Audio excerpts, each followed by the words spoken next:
Everyone has grandparents who they love and just think are the kindest people. Well, the person I'm talking about today is my grandfather, Ron Woods, who died back in 2022 due to health issues. And here's a picture of him with my sister and my mom. And the things we're going to be talking about is my grandpa's favorite activities, how he's remembered to the people around him, and finally, little things I remember him for.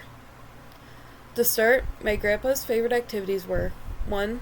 Going to church, which he went to 2 churches. One changed pastors, so he doesn't go to that one. He didn't go to that one anymore afterwards. And that was the one, that's the white church. I don't know what it's actually called, but like the big old brick next to it, big old brick like building. And the other church is the Grace Church next to the McDonald's, and which leads into the second one.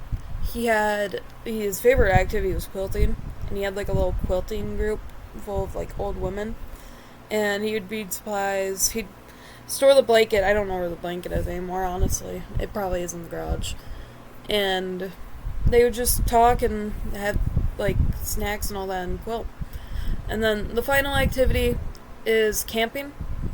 When me and my brother were little, he'd take us camping with his camper, and then we would both sleep on he'd sleep on one of the beds on that side. Andrew would get the either me or Andrew got the other bed, and then one of us would lay on the table, like that transformed into a bed.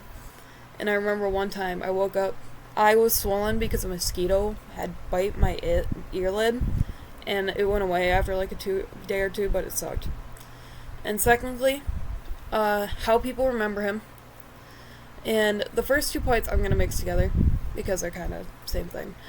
He was sweet and caring and willing to help out no matter what. And so if you asked him, you need money to help do something, and you cannot get that money right now, he'd try to see how he could start either a fundraiser or give you the money outright.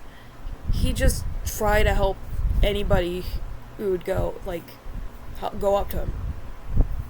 And it was really sweet and it was really nice, and I kind of miss that about him because he's not around.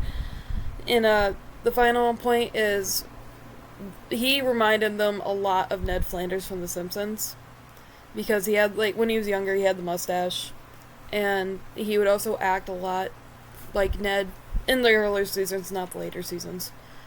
And yeah.